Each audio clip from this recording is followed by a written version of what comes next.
लोहिया महाविद्यालय चूरू के MCom final एबीएसटी की सभी विद्यार्थियों को नमस्कार।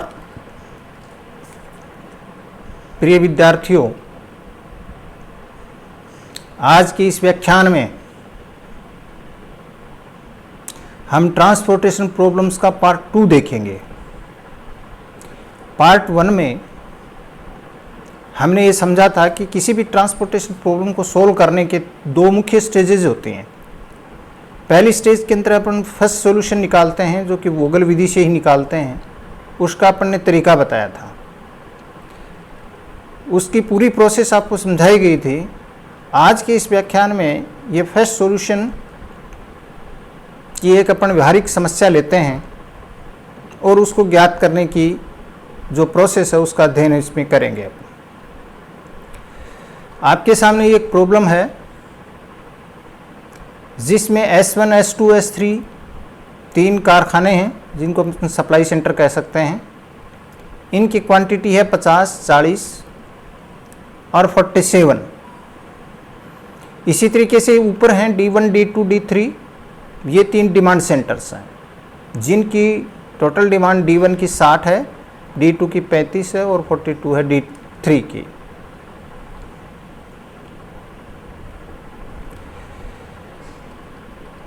इस समस्या का जो पहला सॉल्यूशन है वो हम इस प्रकार से निकालेंगे। जैसा कि मैंने आपको बताया था कि इसकी प्रोसेस के पहले पार्ट में अपन क्या देखते हैं कि जितनी भी रोज होती हैं, जैसे S1, S2, S3, ये पंक्तियां हैं जो हॉरिजॉन्टल लाइंस होती हैं। तो इन पंक्तियों की प्रत्येक पंक्ति का पहला डिफरेंस अपन लेंगे। जैसे 15, 11 और 13 है तो सबसे कम दो कॉस्ट होती हैं। आप बच्चों एक ध्यान रखना कि आप कभी भी किसी डिफरेंस में ये टोटल अवेलेबिलिटी या टोटल सप्लाई और टोटल डिमांड को सम्मिलित मत कर देना, क्योंकि हमें केवल कॉस्ट का डिफरेंस लेना और कॉस्ट ये इनके बीच में होती हैं। तो इसलिए इस जो लास्ट वाले कॉलम को है जिसमें टोटल सप्लाई और टोटल डिमांड होते हैं, इसको आप सेपरेट रखना। कई बार गलती से क्या होता है कि वो मिलती जुलती होती हैं और उसको कॉस्ट में सम्मिलित कर लेते हैं, तो हमेशा ध्यान रखना आपको आगे से। तो 15, 11, 13 में 11 और 13 दो सबसे छोटी कॉस्ट हैं, तो डिफरेंस आया 2। इसके बाद में 10, 10 और 14 हैं तो डिफरेंस आया 0। फिर 16, 11 और 12 हैं तो डिफरेंस आया 11 और 12 का 1। तो पहला डिफरेंस इधर से हुआ 2, 0, 1। फिर नीचे अपन पंक्ति अंतर लेते हैं। एक बात ध्यान रखना बच्चा, तो जिनको अपन पंक्तियां कहते हैं S1, S2, S3, ये सामने जो लिखा हुआ है वो कॉलम अंतर होता है। यानी पंक्तियों के जो सामने होते हैं वो कॉलम अंतर होते हैं और कॉलम के नीचे जो होते हैं वो पंक्ति अंतर होते हैं। थोड़ा अपोजिट ध्यान रखना है इसको। अब जैसे अपन नीचे लेते हैं पंक्ति अंतर पहले कॉलम का, तो D1 का 15, 10 और 16 हैं तो 15 और 10 का अंतर 5 हो गया। 10 और 11 का अंतर 1 हो गया। 12 और 13 का अंतर भी 1 हो गया। अब देखिए पहला अंतर हुआ, पहली स्टेप में अपन ने क्या किया, प्रत्येक पंक्ति का अंतर, प्रत्येक पंक्ति वाइज अंतर ले लिए, फिर प्रत्येक कॉलम वाइज अंतर ले लिए। दूसरी इसकी प्रोसेस हुई। तीसरी प्रोसेस के अंतर्गत अपन क्या करेंगे, इन दोनों अंतरों में से, यानी जैसे 2, 0, 1 आया और 5, 1, 1 आया, तो इनमें सबसे बड़ा जो डिफरेंस है वो 5 होता है। तो 5 को अपन ने राइट क्लिक किया, नीचे 5 है ना, 5 को राइट क्लिक किया और फिर अपन ऊपर की ओर बढ़ेंगे। ऊपर की ओर बढ़ेंगे तो इस कॉलम के अंदर 15, 10 और 16 तीन कॉस्ट दी हुई हैं। हम सबसे कम कॉस्ट है 10। इस 10 में हम मैक्सिमम इकाइयां रख देंगे। 10 वाला जो सेल है जिसको अपन वर्ग भी कहते हैं, इसमें मैक्सिमम इकाइयां रख देंगे। और मैक्सिमम इकाइयां कितनी रखेंगे, जो टोटल अवेलेबिलिटी है इस पंक्ति में वो 40 है और नीचे टोटल डिमांड है वो 60 है। तो अपन कितनी रखेंगे, 40 से ज़्यादा तो अपन रखी नहीं, से मैक्सिमम नीचे 60 है, लेकिन 60 रखते ही इधर संतुलन गड़बड़ हो जाएगा। तो हम 40 ही रख सकते हैं। तो मैक्सिमम पॉसिबल 40 इकाइयाँ हैं, तो 40 इकाई अपन किस में रख देंगे, S2D1 में। S2D1 में हम 40 इकाई रख देंगे। आप समझ गए ना। जैसे सबसे बड़ा 5 आया, 5 आया तो ऊपर की ओर बढ़े, ऊपर की ओर बढ़े तो सबसे कम लागत वाले को इकाई डिस्ट्रीब्यूट करते हैं। तो 15, 10 और 16 हैं ऊपर की ओर बढ़ने पर इस खाने में, इस पूरे जो है कॉलम में, तो उसमें 10 के अंदर अपन 40 ही रख सकते हैं। अब बहुत सिंपल सी बात है, जो ही अपन ने 40 रखा तो ये S2 पूरी पंक्ति उड़ जाएगी, पूरी जो पंक्ति है वो कट जाएगी। तो इसको डॉट डॉट करके अपन इसको काट देंगे। इसके काटने का ये मतलब हो गया कि आगे इस पूरी पंक्ति के अंदर जितनी भी वैल्यूज हैं उसको डिफरेंस लेने में काउंट नहीं करेंगे, क्योंकि ये तो पूरी जो कॉस्ट है वो बंद हो जाएंगी। अब तो पहली बात तो ये कि डिफरेंस में सम्मिलित नहीं करेंगे, और जब डिफरेंस में इसको नहीं लेंगे तो आगे इस पूरी लाइन के अंदर बाकी बच गए 2 खाने, जैसे 10 वाला और 14 वाला, तो इसके अंदर भी इकाइयाँ नहीं लाई जाएंगी, क्योंकि ये तो पूरी लाइन ही कट गई। अब अपन आते हैं सेकेंड डिफरेंस पर। सेकेंड डिफरेंस में पहले वाला वही डिफरेंस 11 और 13 का 2 हुआ। दूसरी लाइन, जब ये कालम अंतर की बात करें अपन, आगे जो S2, S1, S2, S3 की पंक्ति के, तो उसके अंदर जो दूसरा जो है डिफरेंस वो आएगा ही नहीं, क्योंकि वो पूरी लाइन ही अपन ने काट दी। तीसरे का डिफरेंस फिर से 1 आया। नीचे जब सेकेंड डिफरेंस लेंगे तो चूंकि 15, 10 और 16 थे, तो उनमें 10 तो कट गया था, तो 15 और 16 का डिफरेंस 1 आया, फिर 11 और 11 का डिफरेंस 0 आया, और 13 और 12 का डिफरेंस 1 आया। इस प्रकार सेकेंड डिफरेंस में क्या हुआ, सेकेंड डिफरेंस में आया 2-1 और नीचे आया 1, 0, 1। अब इनमें सबसे बड़ा डिफरेंस 2 है, 2 को अपने राइट क्लिक करेंगे। जब 2 को राइट क्लिक करेंगे इधर का, तो ये 2 है इधर कालम अंतर में है, यानी जो पंक्तियाँ उनके सामने वाले अंतर हों, तो अब अपन लेफ्ट में बढ़ेंगे। जब लेफ्ट में बढ़ेंगे तो लेफ्ट में ये S1 पंक्ति है। S1 पंक्ति के अंदर 3 कॉस्ट हैं, 15, 11 और 13। इनमें सबसे कम 11 है, तो 11 में अपन मैक्सिमम 35 यूनिट्स रख देंगे। 35 यूनिट रख दी 11 में, तो ये D2 जो है वो कट जाएगा, D2 कट जाएगा, कॉलम D2 कॉलम कट जाएगा। 35 रख देंगे, क्योंकि इधर तो 50 है, इधर 35, तो 35 ही रख सकते हैं। और जब 35 रख देंगे तो D2 कॉलम कट जाएगा। इस D2 कॉलम कटने का मतलब वही हुआ कि अब हम आगे D2 कॉलम जब नीचे अंतर निकालेंगे D2 कॉलम में, तो वो अंतर इसमें सम्मिलित नहीं करेंगे इस कॉलम को, और न ही इस कॉलम में और कोई इकाइयाँ आगे एलोकेट की जाएंगी। नेक्स्ट डिफरेंस हम पढ़ लेंगे, तो पहला जो पंक्ति S1 है उसका डिफरेंस 15 और 13 का लेंगे, क्योंकि 11 तो कट गया था, तो 2 आ गया। फिर दूसरे में डिफरेंस लेंगे ही नहीं, क्योंकि पहले कट चुका पूरा, और तीसरे में डिफरेंस फिर 16 और 12 का आया 4। ऐसे ही नीचे की साइड में लेंगे तो 15 और 16 का डिफरेंस 1 आया। दूसरा कॉलम चूँकि कट गया था इसलिए कोई डिफरेंस नहीं लेंगे, और तीसरा कॉलम में 1 आ गया डिफरेंस। अब इसमें आगे डिफरेंस आए, सामने वाले डिफरेंस आए 2 और 4, नीचे वाले डिफरेंस आए 1 और 1, तो 4 को राइट क्लिक कर देंगे। और 4 चूँकि पंक्तियों के सामने है तो अपन लेफ़्ट में बढ़ेंगे, और लेफ़्ट में बढ़ेंगे तो 16 और 12 दो जो वर्ग हैं वो अपने सामने हैं, तो उनमें से 12 में अपन मैक्सिमम इकाइयाँ रख देंगे। तो 12 में जो मैक्सिमम इकाइयाँ रखेंगे वो इकाइयाँ कितनी हैं, 47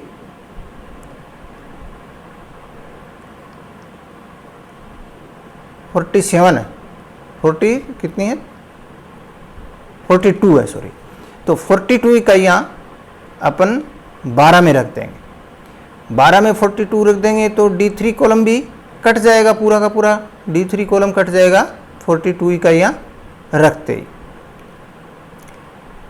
अब इसके बाद में अपन आगे डिफरेंस नहीं ले सकते, क्योंकि D2 D2 कट गया, D3 कट गया, अब अकेला कॉलम बच गया तो कोई डिफरेंस नहीं ले सकते, तो 3 डिफरेंस ही अपन ले सकते हैं। अब जो बाकी इकाइयाँ हैं वो अपन देख करके भर देते हैं कि खाली डिब्बे में भरनी है, खाली वर्ग में भरनी है, तो बाकी जो बच गई, जैसे 5 इकाइयाँ थी वो S3D1 में भर देंगे क्योंकि ये खाली पड़ा था, और इधर आपको 47 करनी है। ये 5 भरने के बाद में फिर बाकी जो बच गई इकाइयाँ वो S1D1 में भर देंगे। S1 और D1 में 10 इकाइयाँ कितनी हैं, 15 इकाइयाँ, सॉरी, S1D1 में 15 इकाइयाँ भर देंगे। तो इस तरीके से क्या होगा कि S1 का टोटल 50 हो जाएगा और S2 का जो टोटल है, अच्छा इसी तरीके से ये एक कितनी 35 बच गई D2 में।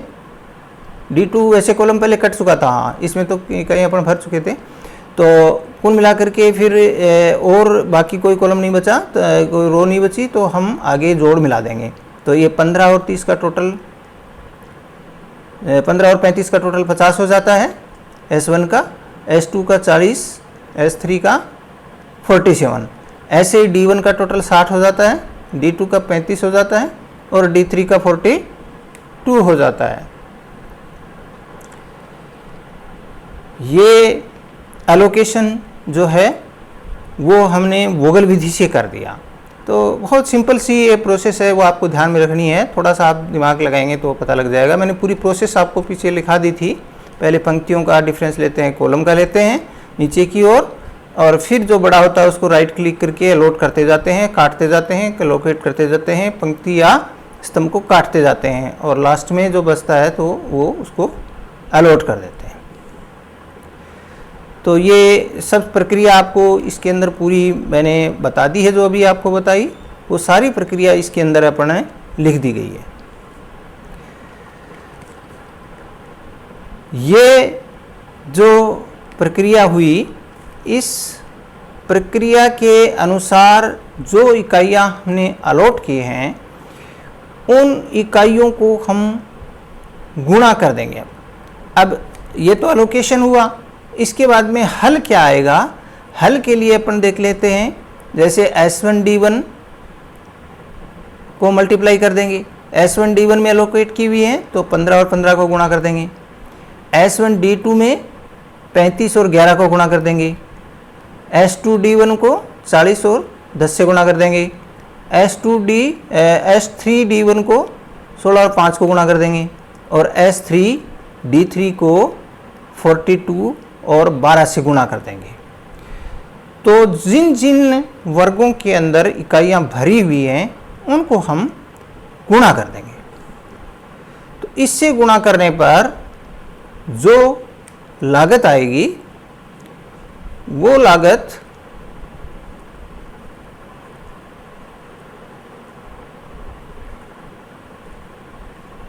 इनका जोड़ हो जाएगी।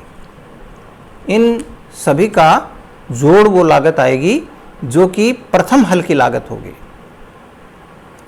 अब ये जो प्रथम हल की लागत आई है, चूँकि अपना इसमें ये होता है कि जो पहला हल आया है, जितनी भी इसकी 1589 या जितनी भी इसकी लागत आई है, वो लागत जो है वो लागत प्रथम हल की लागत हुई। ये प्रथम हल जो है सुसंगत है या नहीं है, ये हमें देखना होता है। तो प्रथम सुसंगत हल अपन तब कहलाएगा जब ये भरे हुए जो खाने हैं प्रथम वर्ग उत्तर के फर्स्ट सॉल्यूशन के, वो R+C-1 या M+N-1 यानी रोज का टोटल 3, कॉलम का टोटल 3 और 5 1 करते तो 5 खाने भरे हुए होने चाहिए। तो आप ध्यान से देखेंगे तो 5 खाने इसके अंदर भरे हुए हैं। S1D1, S1D2, S2D1 और S3D1 और S3D3, ये 5 कॉलम 5 इसके वर्ग भरे हुए हैं, इसलिए ये हल जो है वास्तव में सुसंगत हल कहलाएगा। तो ये फर्स्ट जो फिजिबल सॉल्यूशन जिसको कहते हैं प्रथम सुसंगत हल, वो आ जाएगा। तो ये आज की हमारी ये प्रक्रिया जो है वो फर्स्ट सॉल्यूशन निकालने की है, ट्रांसपोर्टेशन की, जो फर्स्ट वोगल विधि से हम कैसे निकालते हैं। आप जो बुक है उस बुक को लेकर आप अपनी जो ऑपरेशन रिसर्च की बुक है उसमें जब आप देखेंगे तो आप कोई भी एक प्रॉब्लम लेना और उसका पहला सॉल्यूशन निकालने की कोशिश करना। हम आगे आपको प्रैक्टिस की कुछ क्वेश्चंस देते रहेंगे जिनको आप सॉल्यूशन निकालने की कोशिश करना। तो ये जो है वो फर्स्ट विजुअल सॉल्यूशन निकालने का तरीका आपको मैंने बताया व्यवहारिक रूप से। नेक्स्ट टर्म पर अपन क्या करेंगे ये भी अपने को यहाँ पता होना चाहिए, क्योंकि हमारे दो मुख्य फेजेस थे। फर्स्ट प्रथम हल निकालना, सुसंगत हल, और फिर उसके बाद में ऑप्टिमम सॉल्यूशन निकालना। क्योंकि पहला सॉल्यूशन ज़रूरी नहीं होता कि जैसे इकाइयाँ दी गई हैं वैसे ही देने पर ऑप्टिमम सॉल्यूशन यानी मिनिमम कॉस्ट आए। तो हम आगे इस पहले हल की जांच करेंगे सेकंड फेज में कि भाई ये जो पहला हल है ये हमारा जो है ऑप्टिमम है या नहीं।